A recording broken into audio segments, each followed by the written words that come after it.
are the causes of the bodhicitta mind and then actual bodhicitta mind. So we already discussed about three causes of the bodhicitta mind, and so tonight we will discuss about great compassion and great love and great compassion and also superior thought. So these are the main causes of the bodhicitta mind.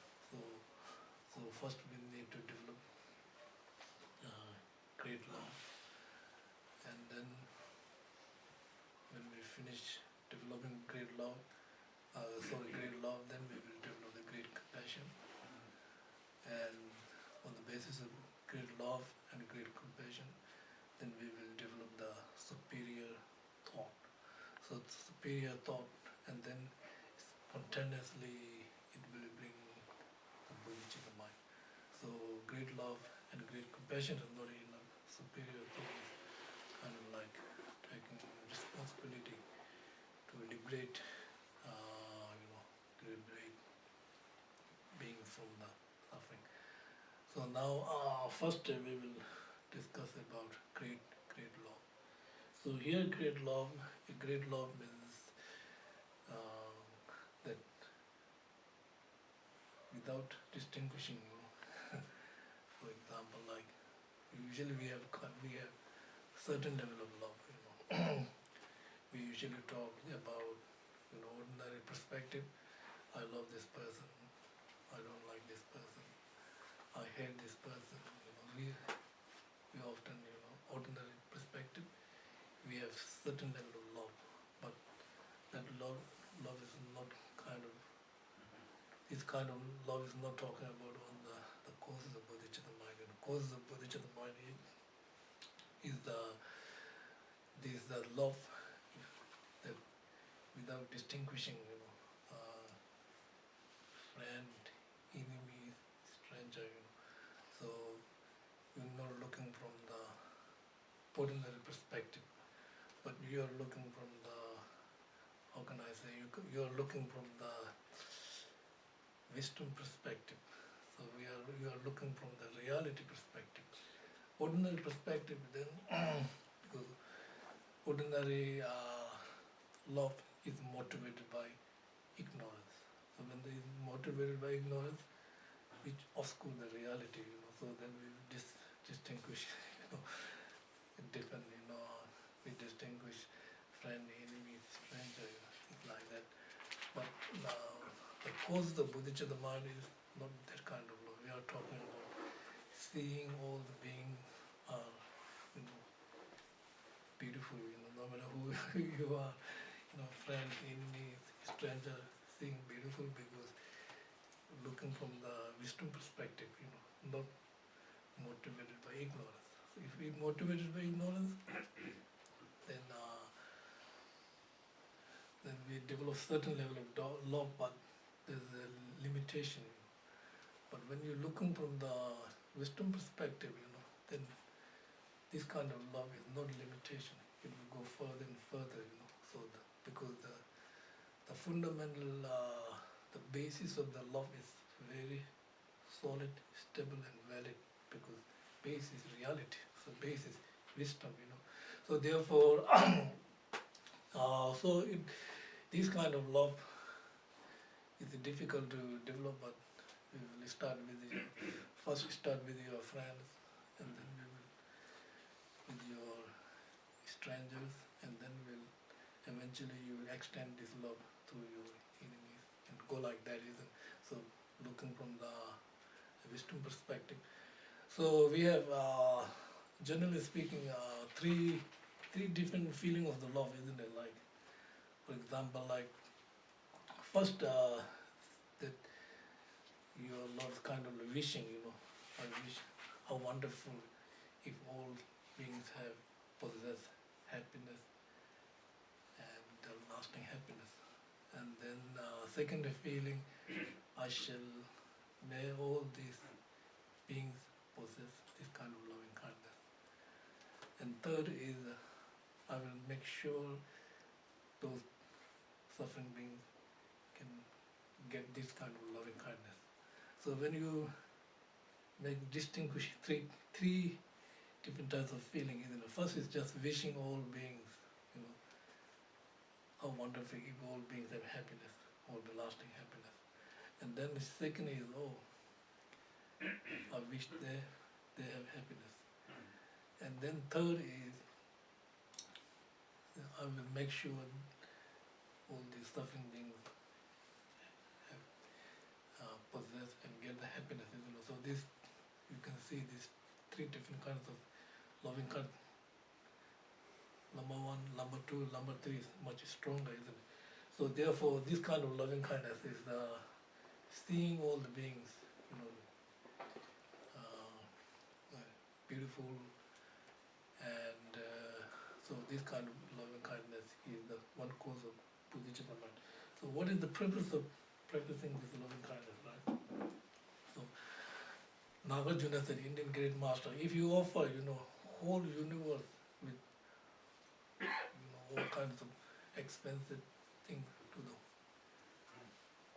you offer, all very expensive thing to the whole universe, create all kind of precious things, and if you offer to the, holy object, there's no question you will create huge amount of merit, isn't it? You can create this kind of merit, but this kind of merit is not compared to the just meditating on the loving kindness. Meditating on the loving kindness cannot compare this kind of merit, Imagine you offer, all these expensive things to the holy object and offering, but how much merit you created, isn't it? There's no question about merit.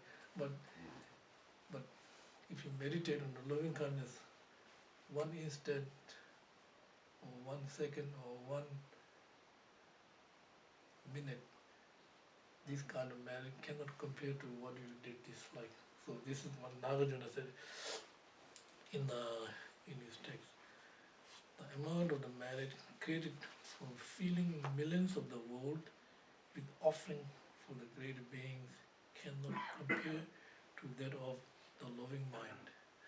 Because the loving mind they are so powerful mind, isn't it? Usually kind of like the loving mind is opposed harming others, isn't it? You love, that means you're not harming others. So harm and love cannot go together, isn't it? This contradiction, these two. Harming mind and loving mind oppose each other. When you develop more harming mind, your loving mind will decrease like that. When you develop loving mind, then your harming mind will decrease. Because these two are like, hot and cold, oppose each other, cannot go together. So the loving mind and the harming mind oppose each other, So when you think about this loving, there's also Nagarjuna said in the Precious Garland, there is no comparison between the merit created from one short moment of love and that from offering 3 times every day 300 pots of the best food. And if you offer, breakfast, lunch, and dinner to the holy object or the monks or the traditionally offering best food, how much merit you created? People, wonderful! These people are doing good job, making offering to the monk, offering breakfast, offering lunch, offering dinner, and not only offering but offering best food. How much merit you created? There's no question. But Nagarjuna said, there's between them created from one short moment of love, one short moment of life like that. The object, right? Because Shantideva is Bodhisattva, but he also created the merit, right? So similarly, when we pay homage to the Bodhisattva, we create the marriage, isn't it? We create the marriage means we make connection with the Bodhisattva. You know, if there is no connection, Bodhisattva will not help you. Right? You have to make connection with the Bodhisattva. So this is why when we pay homage or when we do prostration and remember the Shantideva's qualities, if we pay homage, we create the marriage. When we create the marriage, we make connection with the Shantidevas. You know. When we make the connection with the Shantidevas, then there's opportunity Shantideva can help us when we are in a difficult time, right? If there's no connection, they can't help you. Know. We make connection, you know. Doesn't matter, you know. We need to make connection between master and yourself, because when we make connection, then one day, you know, then they will help us, because making connection. You know, can I tell you one story in Tibet? You know, we have in Lhasa, you know, there's 2 miles from Lhasa, we have Kundang Monastery, very, very famous monastery in Tibet. There's one Lama, Kundang Rinpoche, and everyone believes his master is the Bodhisattva.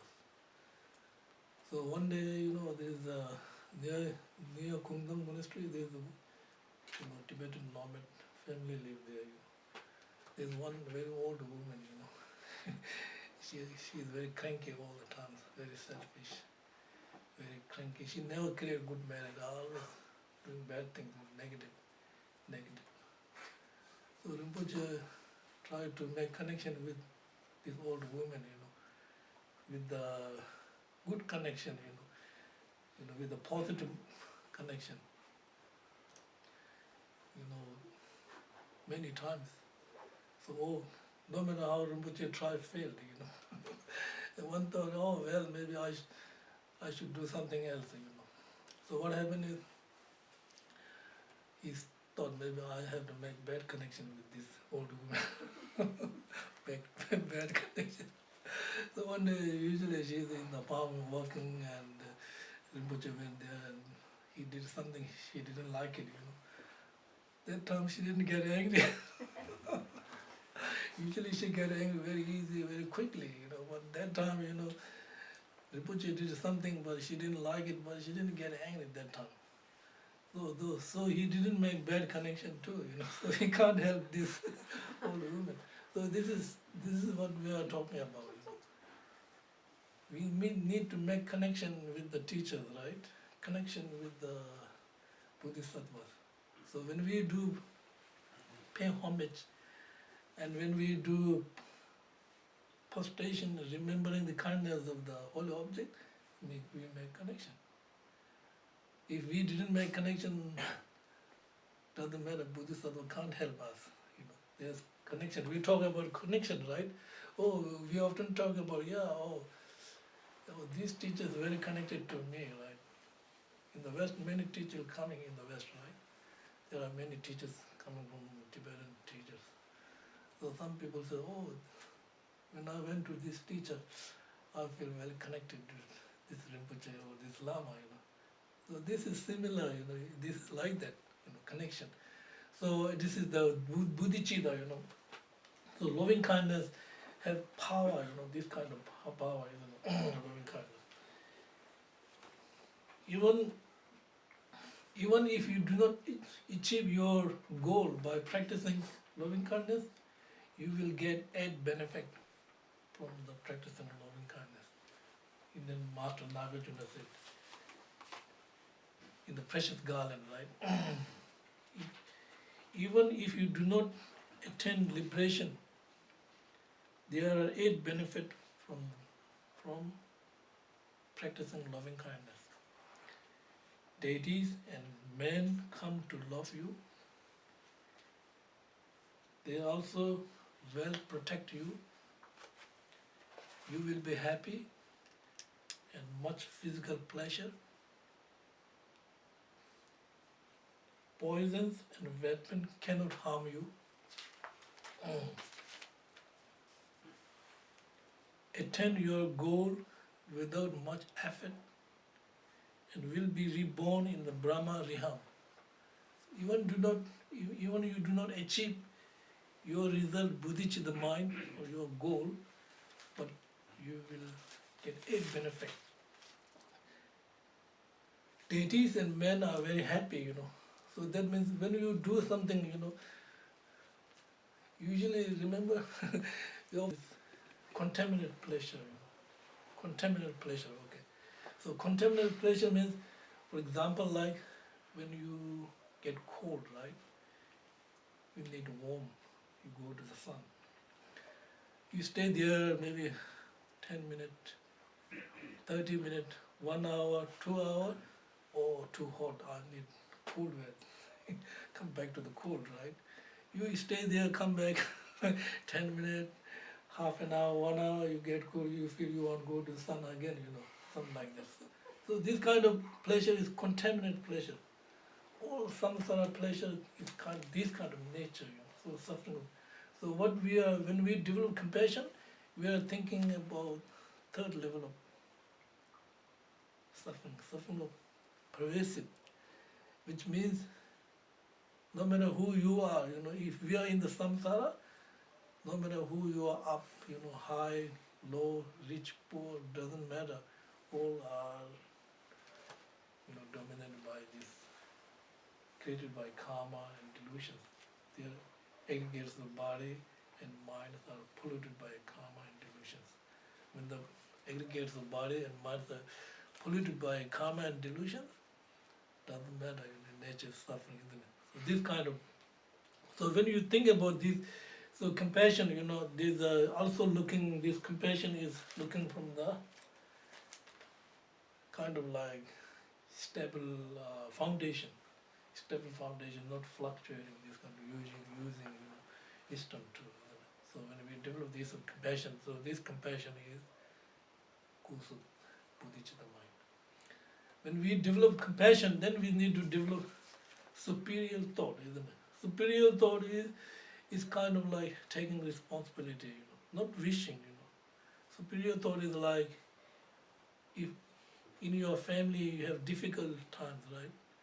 In your family, and there is one wise man in your family who is taking all this task, seeing all this problem, and then this wise man take the task of your family, providing everything.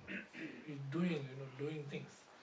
So when we develop great love, great compassion, then on these two bases, we will develop superior thought. Superior thought is kind of like taking responsibility. So when a superior thought is developed, superior thought is direct cause of spontaneous bodhicitta mind. Spontaneous. So these are the six causes of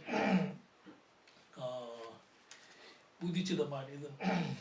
Now here, because it is very important, like Indian master, like Tendagumi, it is Indian great master. Tendagumi is great master. He is a lay practitioner.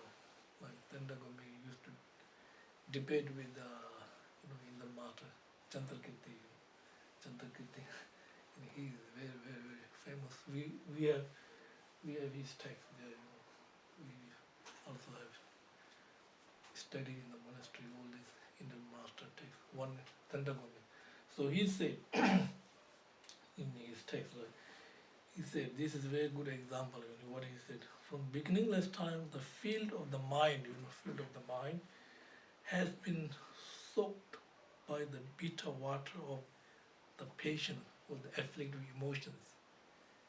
It is not easy to make the sweet one again.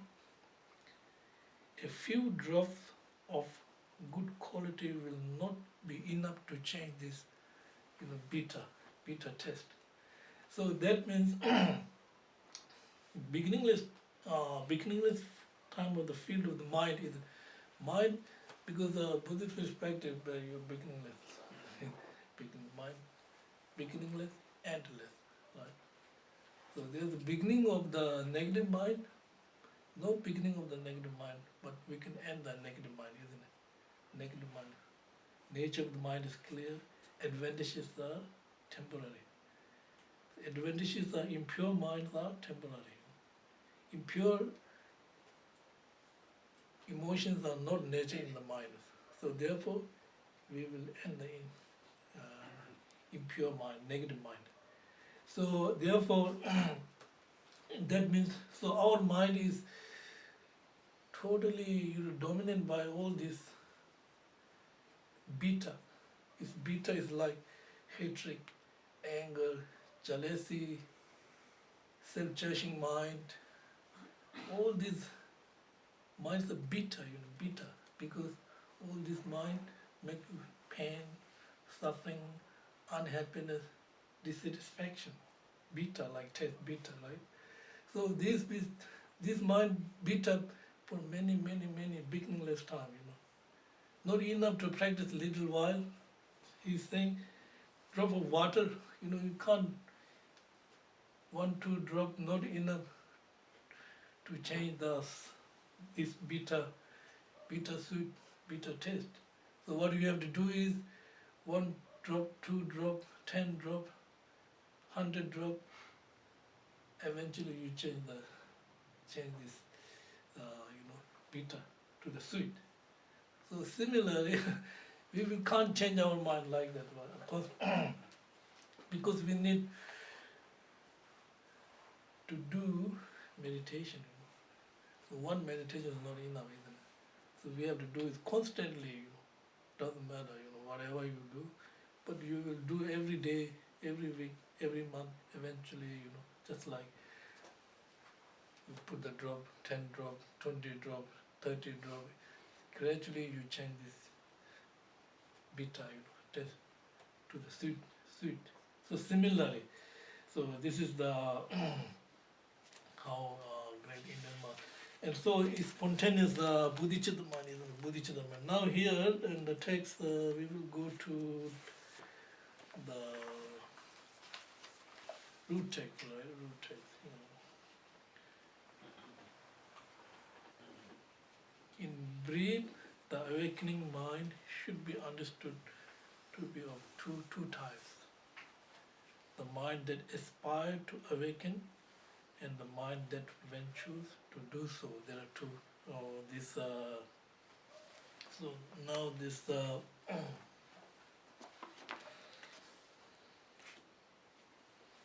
here in this commentary, first we have 3 things. So this root text, right? First we have what we call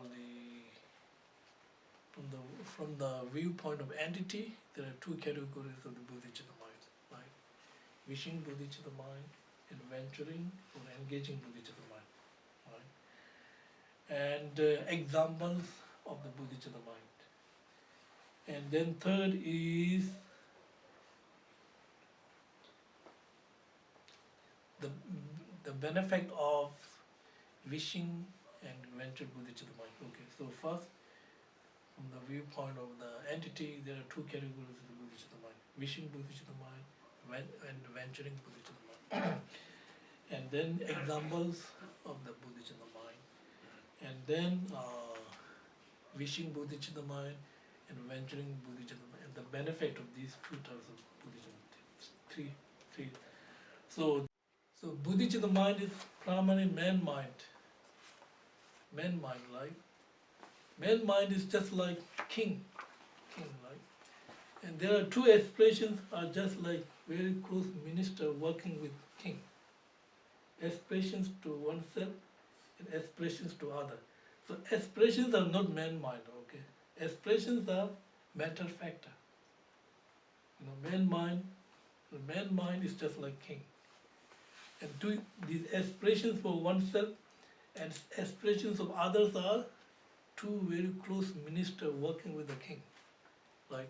So the Bodhisattva mind. So this is here 2 branches of the.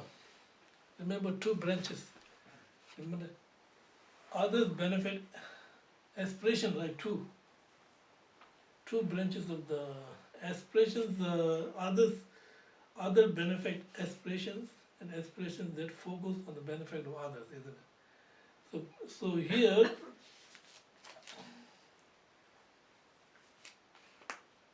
how this sequence of these two branches, right?